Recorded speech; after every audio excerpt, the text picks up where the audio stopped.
we decided to play around with these LED headlights that I got from only944.com. I installed the one on the right side of the car, and I left the regular sealed beam on the left side of the car. So just wanted to check them out first, so that way we don't accidentally, have a problem with the full set of them. We know the incandescent works, so we'll stick with that for a little bit. A couple of interesting things about these LED headlights, and some of this I'm not sure I like, but so as you can probably hear right now, the buzzing is the fan that wicks away the heat from the LED. So that's a good thing to have. The one thing I don't understand is this is all out in the weather and the rain and stuff, so I don't know how long that fan is gonna last.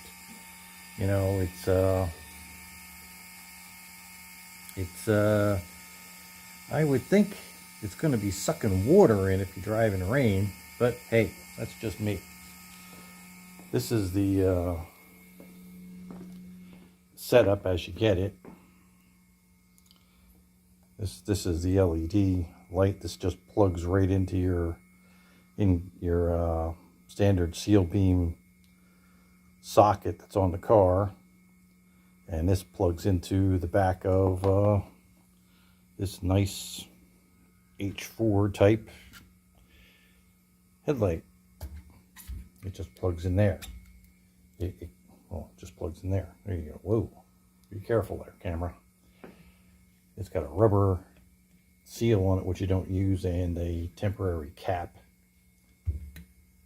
to cover it for shipping purposes, I guess. This is the one I installed. So yeah, you don't use that, and you don't use that. Pretty simple, easy to do. Took, I don't know, maybe 20 minutes, because I didn't know exactly how it was going to go. Probably take 10 minutes to do the other side. I just removed the cover, the headlight cover here, just so I could make sure everything was okay as it's in there. But that's it. LED headlights. Probably look to get some LED turn signals at some point too. That'd be interesting. Another interesting thing we've been finding with this car is not quite sure why we're getting better fuel mileage, but probably something to do with our tuning settings that we've been playing with. Haven't really changed much between the last two, but as you can see,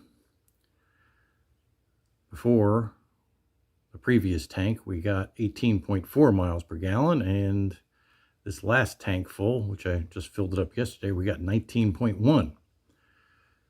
So as you can see, months ago we got 16.5, 16.9. I guess I didn't do the math on that one. 15.6, 17.9, and then we started getting, up to 17, 18, and now 19 miles per gallon. So we're doing something right.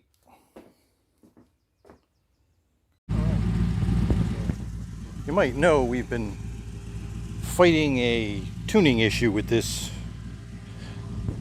V8 944 that we probably shouldn't have, because it's an LS, so it shouldn't have this trouble down at low RPMs. So let's take a look here. I'll tell you what I found. What I found is that when it does that bucking, porpoising, pogoing, whatever you want to call it, the air-fuel ratio goes very high. It's usually like 16, 17 to 1 or so.